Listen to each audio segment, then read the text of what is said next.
Hello and welcome back to a new video. Today we will be talking about speech acts. Speech acts are a key concept in pragmatics. These are utterances through which we perform actions rather than simply convey information.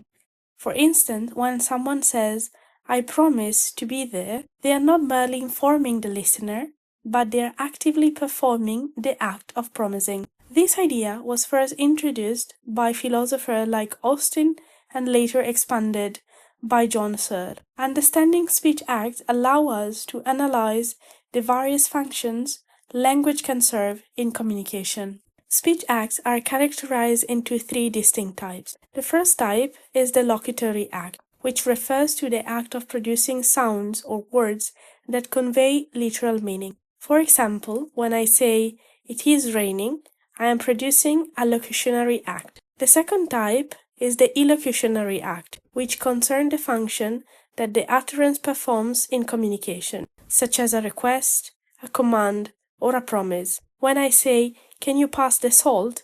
I am making, for example, a request. The third type is the perlocutionary act, which refers to the effect the utterance has on the listener. For example, if I'm saying, "You must leave now," this may cause the listener to feel compelled to live in that moment. Among the three types of speech acts, illocutionary acts are the most significant in everyday communication. These acts represent the intention behind an utterance, allowing us to perform various social functions. For instance, assertives are used to convey information, such as "the sky is blue." Directives are used to ask something, like "please close the door." Commissive include making promises or offers, such as "I will help you with this tomorrow." Expressives convey emotions, like "I am sorry for your loss." Lastly, declarations are utterances that bring about changes in the word, such as "I now pronounce you husband and wife." Understanding these categories help us analyze how language functions in specific contexts.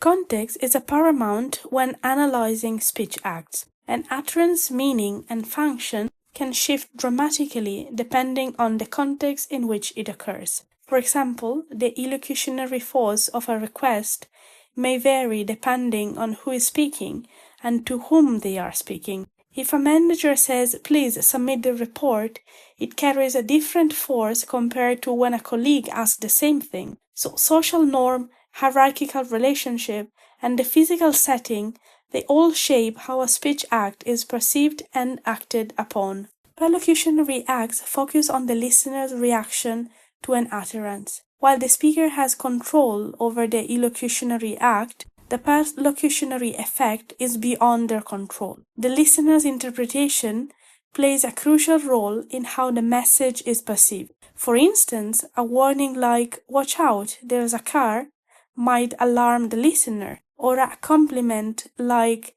"you look great today" might make them feel appreciated. These effects vary depending on the listener perspective and emotional state. In conclusion, speech acts are a powerful tool in communication, allowing us to perform actions like making a request, promise something, or declare something. By understanding the different types, locutionary, illocutionary, and perlocutionary, we gain a deeper insight into how language functions in varied contexts. For now, reflect on the recent conversation you had. Can you identify the different speech acts involved? Feel free to share your examples in the comment section.